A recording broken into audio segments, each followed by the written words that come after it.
सरदार जो साॻो कुआड़ी वारो गन चए थो मूंखे दफ़ा दफ़ा करे चइजो यासमीन जो दिल कॾहिं दिल त न भुलाईंदुसि चए थो त ही कचो आशिक न आहे पाणी पवण सां पत्थर पको थींदो आहे भीतर ॻरी वेंदो आहे मोहबत करण जी दिलियूं मेर खां कमज़ोर ऐं रुख खां वधीक मज़बूत हूंदियूं आहिनि ॿुधा तूं कहिड़ो ज़ुल्म करण थो चाहीं हा हा चओ असां तुंहिंजी दिलि खे माण्हू जी पाए न ॿुधासीं असां तुंहिंजी दिलि खे बारूद जी पाए न ॾींदासीं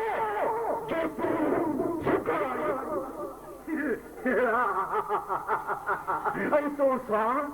सुघड़नि वारो शुरू कयो वेंदो कीअं ॻाल्हि बणी हिकिड़ी उहो ईंदो जो दुनिया वारा तुंहिंजे जिस्म जा फट गले गले थकिजी पवंदा मगर टुटंदा न छो जो तो ख़ुदा जे घर खे छॾे शैतान जो धंधो कयो आहे हुन जा पंहिंजा ग़रीब वारा तरीक़ा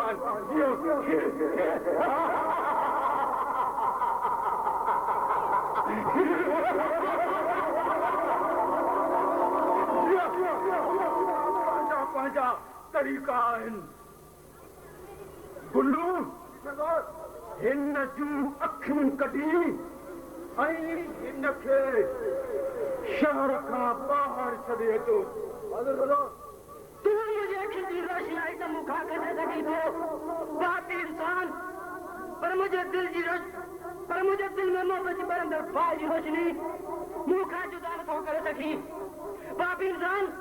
हिकिड़ी कुदरत जो कुआड़ो जॾहिं तुंहिंजे काटे ते वधो उन ॾींहुं तोखे अहसासु थींदो रब जो कहर तुंहिंजे कर खां केतिरो वधीक आहे अरे पिटियूं छो थो बंदूक खणी मुक़ाबला कंदा आहिनि या पारा तारीबा आहिनि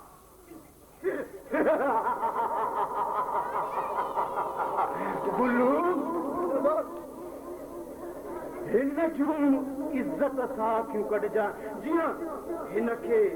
अज़ाब न अचे वठी वञो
ये रात जो टाइम है इनके शहरी बाहर चला चुका कोई देर से दिया है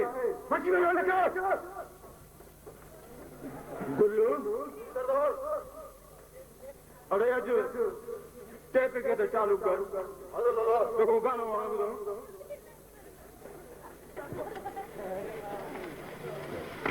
दुश्मनों में खुश नथियो से पाड़े पर जीविदा तेरे दुश्मनों में खुश नथियो से पाड़े पर जीविदा तेरे वो पाड़े पर जीविदा से वो कभी रात राजा से पाड़े पर जीविदा से वो कभी रात राजा से दुश्मनों में खुश नथियो पाड़े पर जीविदा दे दुश्मनों में खुश नथियो से पाड़े पर जीविदा दे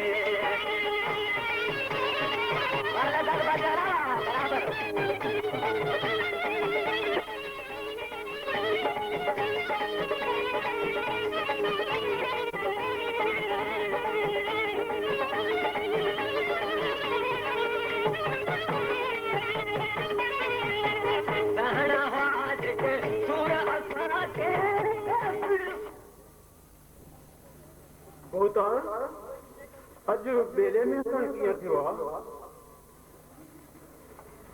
बसि छा मोहम्मद जॾहिं का अहिड़ी तकलीफ़ अची वेंदी आहे त पोइ असां तव्हांखे यादि कंदा आहियूं और अहिड़ो कमु कर कंहिंजी वरी फिटी आहे नवाब शहज़ाद खां भाइटी जो संग पंहिंजे पुट लाइ वरितो अथमि ऐं 14 तारीख़ मंगणे जी तिथ बि ॿधी आयो आहियां पर शहज़ाद खान जो वॾो पुटु आहे न राजा उहो विच में सफ़ा भित बणियो बीठो आहे मथो में किथे मां बि सघां थो पर खून सौंसदो गाटे में पइजी वेंदो ऐं छोकिरी बि राज़ी आहे बसि ख़ासि इहो कमु हो ॿार अची वई आहे थोरी ज़िद में जान मोहम्मद हुतां हलियो हिकिड़ो राजा महाराणो अरे हुकुम कर तेरा समय राजा किराए ॾेखारियां वञी मंगीअ जो बंदोबस्तु कर मां सुभाणे सां वेंदोमांसि जे मञई त ठीकु आहे न त ॼाणाईंदोमांसि कबूतरनि वारी गोलाटी